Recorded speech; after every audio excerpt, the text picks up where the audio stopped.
HF, there's HFG. Those subscripts, they are very, very important because they tell you the state of steam at that particular point. For example, soup, it tells you that we are dealing with superheated steam. G, it tells you that it's dry steam. Wet, it means that it's liquid vapor. And F, it means that we are dealing with liquid. So to make your life easy, this is what I'm going to do. I'm going to write all of this. So for each property, you need to, we have liquid, we have wet steam, we have dry steam, we have superheated steam. So what are the meanings of this subscript? The first one is F. F, wherever you see F alone, if F is alone, it means that we are dealing with a liquid only. When you see F as a subscript, for example, when you see HF, it means that it's enthalpy of water or enthalpy of specific enthalpy of liquid. F, I'm saying that when you see a subscript, it means that we are dealing with a liquid. HF, it means that it's the specific volume of a liquid or specific volume of water. BF, it means that it's the specific volume of water. And SF, it means that this is the specific volume of water. Now F and G, it means now that is water and vapor. Is liquid, G is vapor. Yes, I had. Let me check. There's a comment there. Let me go back to how's it, sir? Can you just go back to the PowerPoint? Come again? Can you go back to the PowerPoint there quickly, sir? Okay, can I finish this? I'll go back to the PowerPoint. I don't mind to go back, but can I finish? Can I finish this? I'll go back. So for wet steam, now remember when the steam is wet, it's a mixture of water and vapor. So that's why we have F and G. So we have H, FG, there is no VFG, there is also SFG. It means that this entropy is entropy of liquid vapor. And when you see G alone, it means that we are dealing with dry steam. Dry steam, HG, specific enthalpy of dry steam, VG, specific volume of dry steam, SG, specific entropy of dry steam. And then we have the last one, which is soup. Soup, it shows that now we are dealing with a superheated steam, where we have H soup is the specific enthalpy of superheated steam, and then V soup, specific volume of superheated steam, and then we have S soup. It is the specific entropy of superheated steam. So please pay particular attention to the subscripts. Understand what these subscripts mean. Now we can go back to. Never mind, sir. No, you answered my question. I was just confused about the H's and what was written above there, but that's fine. You answered it. Okay, good. So at the beginning, when we start solving problems, please have this table ready. You try to solve as many problems as possible. At the end of the day, you will understand that, okay, H wet is HF plus X HFG. X, remember I said that is what? It is a dryness fraction of steam. So because the steam is wet, you must have X because dryness fraction. But now when we are dealing with dry steam, remember dry steam, there is no water in water particles. So X is equal to 1. That is why here you don't see X, because X is equal to 1. The steam is 100% dry. So I'm not going to explain all of this. They will make sense when we start to solve problems. But now there are two methods in which we can solve problems. We can solve these problems by using what we call a Mollier diagram. I will explain it now what a Mollier diagram or Mollier chart is, and by using the tables.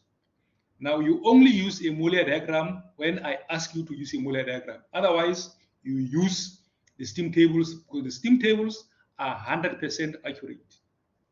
Mollier diagram, it is not 100% accurate, but the calculations or the tables give you accurate answers.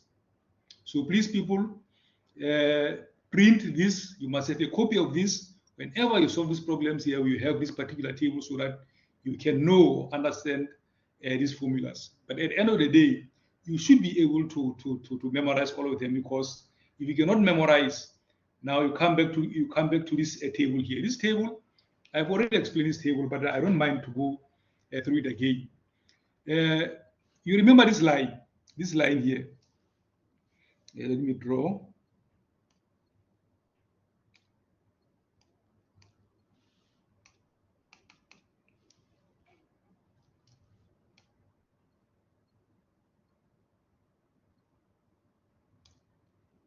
Come.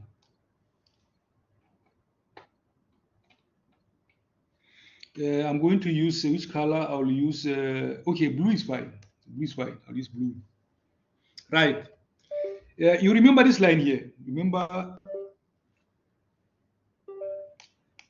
Oh my goodness! I think there's a problem again with the network. There's a problem again with the network. I can't write now.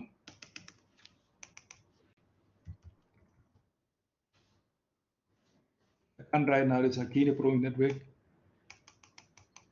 And it's not easy now to explain this without drawing or writing.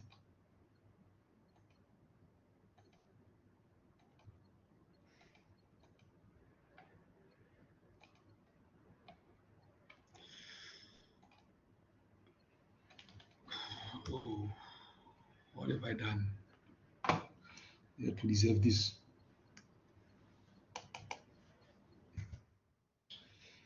Okay.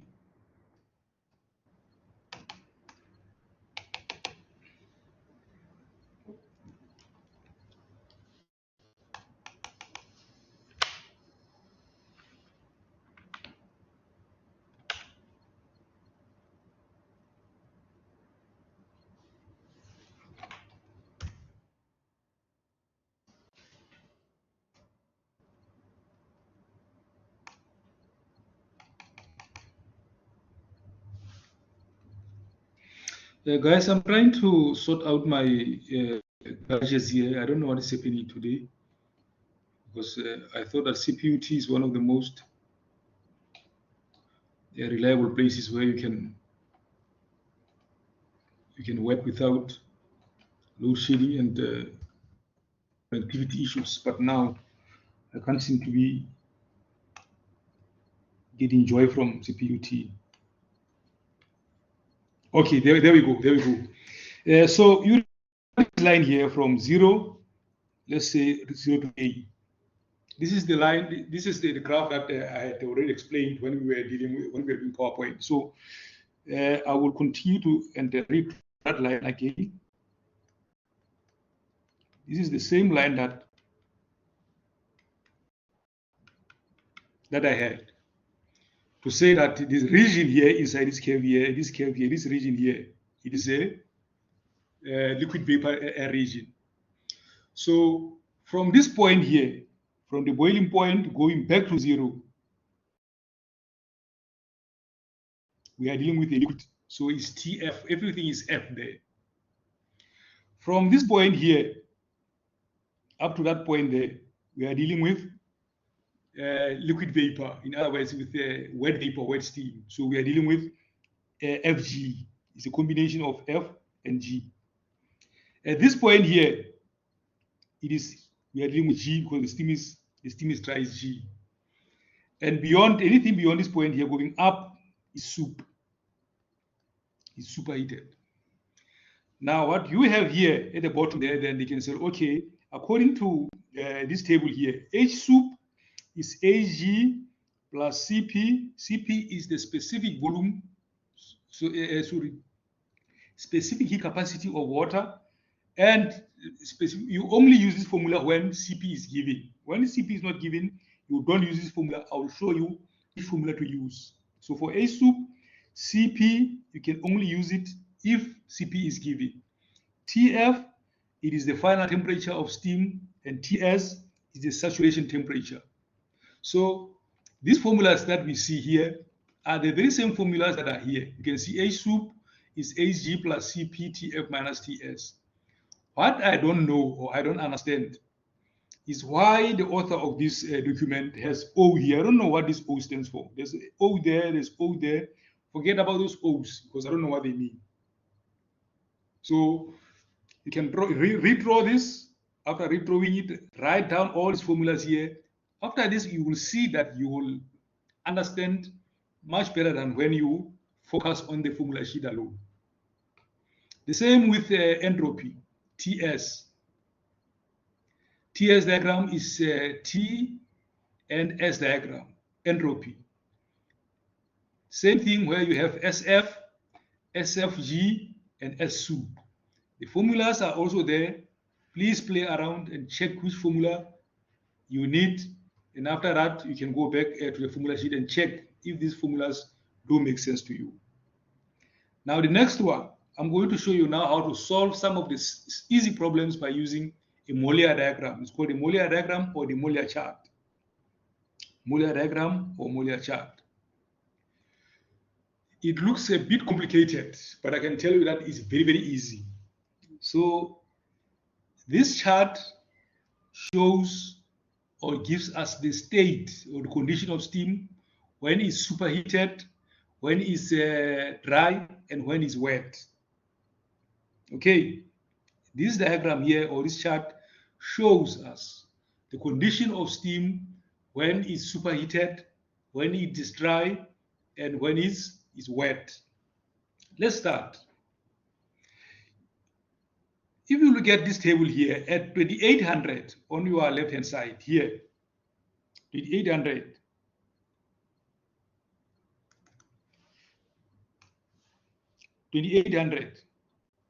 Up to this point here, there is a dark line.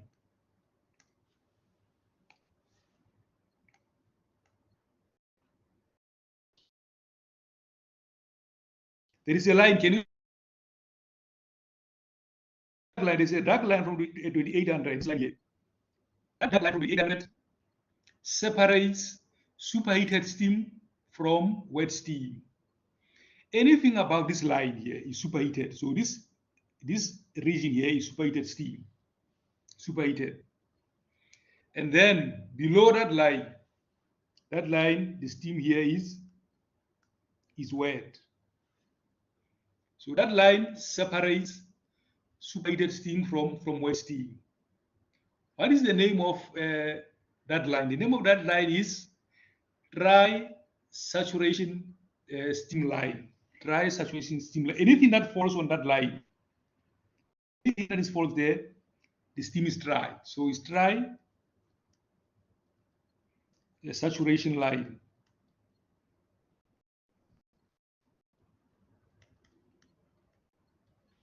Saturation line.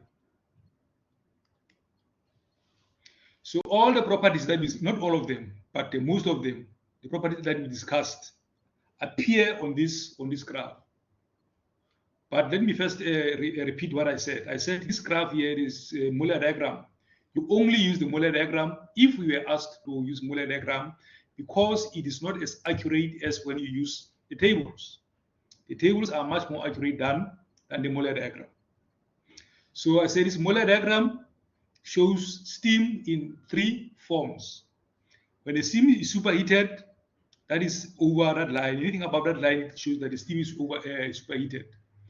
Anything below that saturation line, the steam is wet. Now, how do you know if the steam is wet? You will see by a letter X. X is Strande's function. Once you see X, you must now know that we are dealing with wet steam. Because when you are dealing with dry steam, there is no X.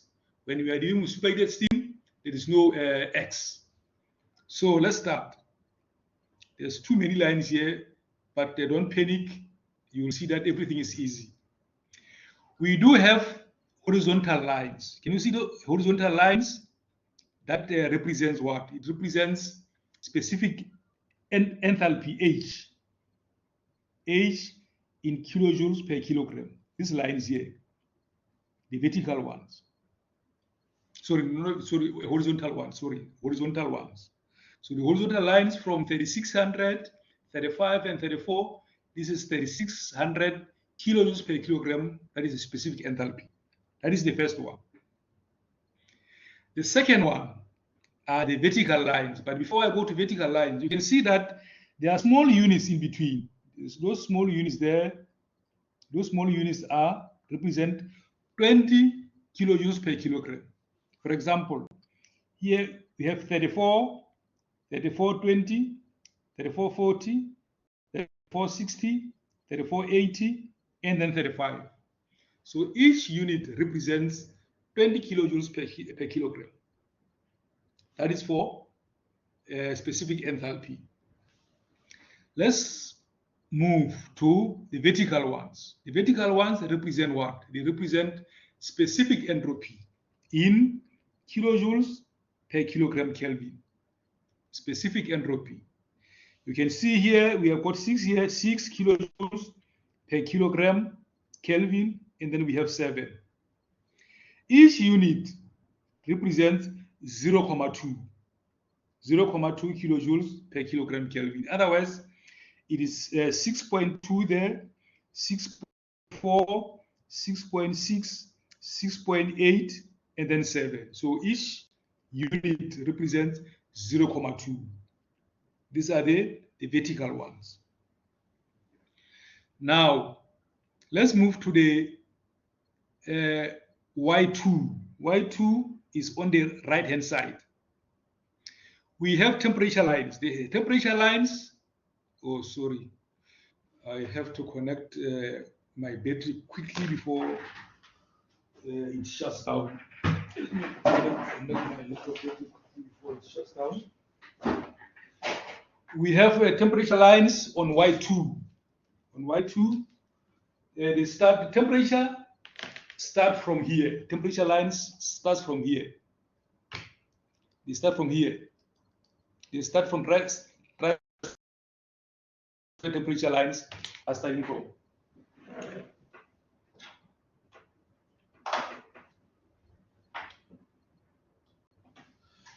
And then after temperature lines, I'm going to explain the units. The units for temperature. Let's start from 100 degrees Celsius. I'm not sure if you can see 100. Here is 100 degrees Celsius. 100 is here. Now we have 100, and then we have 150. So where you see 150, the 150 degrees Celsius line is the one below, not the one that is opposite 150. The one below is 150. The same with 100. The line below 100 degrees Celsius is where 100 degrees Celsius is. So each unit represents 10 degrees Celsius. So what we have here, where is 100? It's 110, 120, 130, 140, and 150 degrees Celsius. So I said that the temperature starts from here up until the top. So this is the temperature. So when you do your calculations, you have pressure and temperature. You must know that the steam is superheated. So the steam, this temperature degrees Celsius here, and the lines for temperature are not horizontal. Let's start with 100 degrees Celsius. Wait, sorry, not 100. Let's go to 300 degrees Celsius. 300 is here. Here is a 300 degrees line. So it moves like this.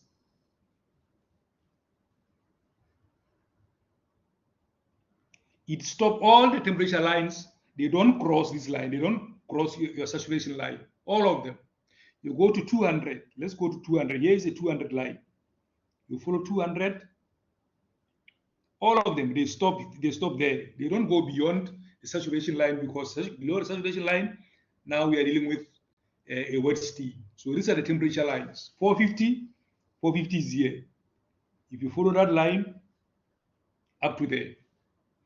So for you to determine a temperature or a pressure or enthalpy or entropy, you need at least 2 properties in order to get the third one. For example, if I give you a pressure and a temperature, I can ask you to calculate the enthalpy. So now we have dealt with what? With the temperature lines, enthalpy lines, and entropy lines. The second last is the pressure lines. The pressure lines are the ones that start from left to right.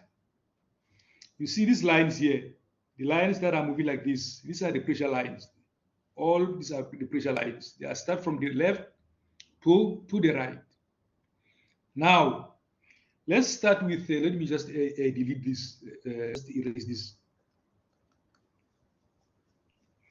I want us to have a look at the units. The units. You can see here at the beginning here, we have 4 kPa.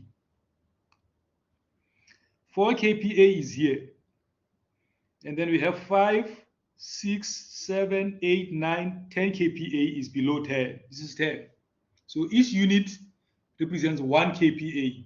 Sorry, 1 kPa.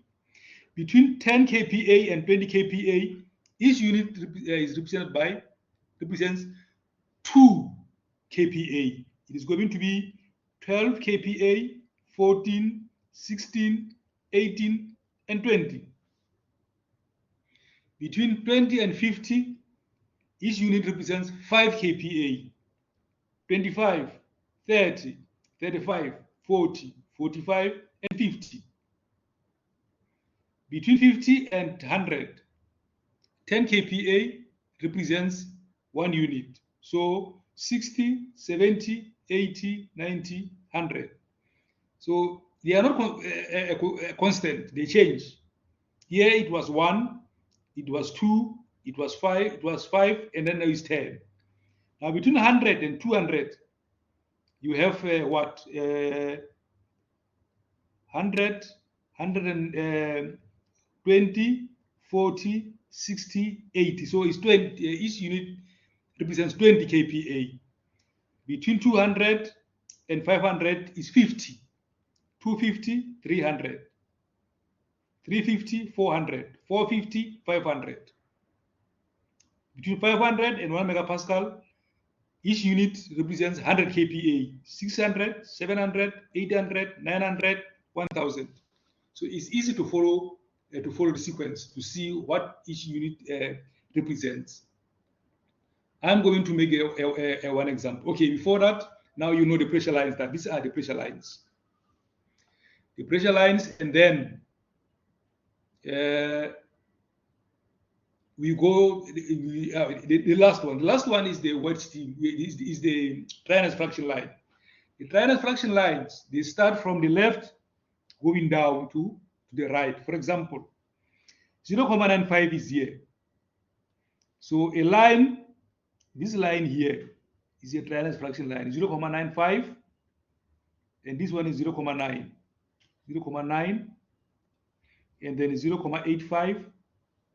So let's see the unit between 0.9 and 0.95, 0.91, 0.92, 0.93, 0.94, and 0.95.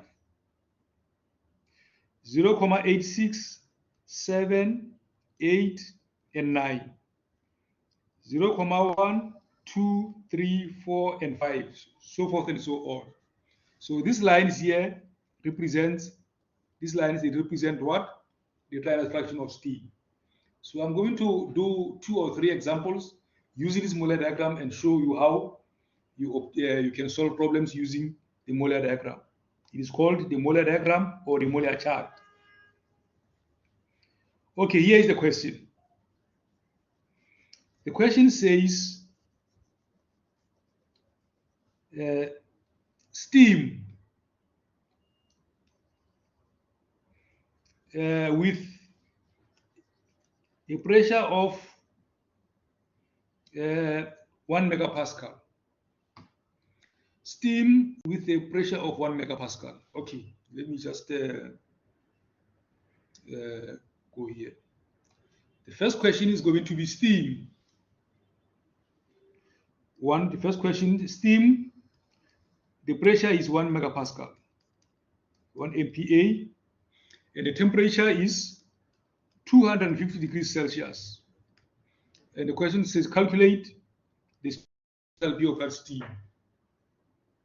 The steam at 1 megapascal and temperature of 250 degrees Celsius, use the Mollier diagram to determine the specific enthalpy of that steam by using Mollier diagram. So how do we solve this one? We go back to our Mollier diagram.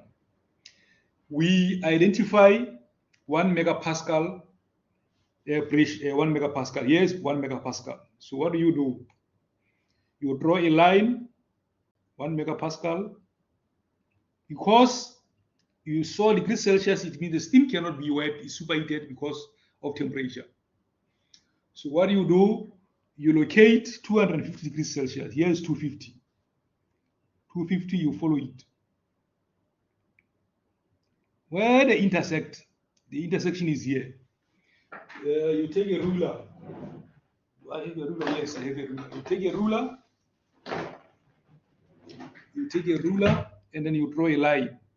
Where they intersect, you draw a horizontal line where they intersect.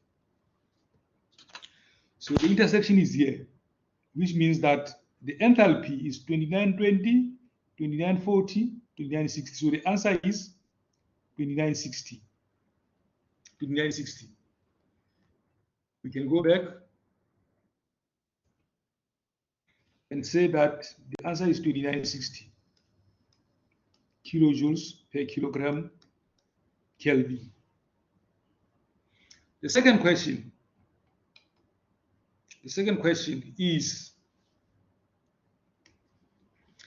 the dryness fraction of this steam here is X is 0.85,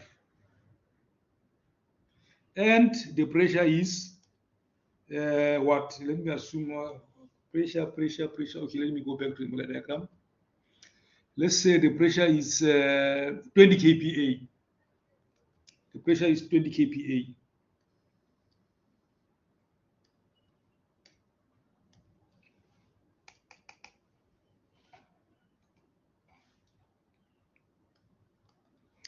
My system has frozen again.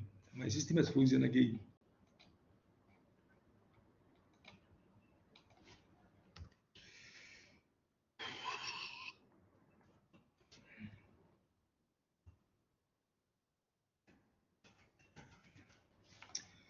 Ladies and gentlemen, I have a problem here now. I have a problem.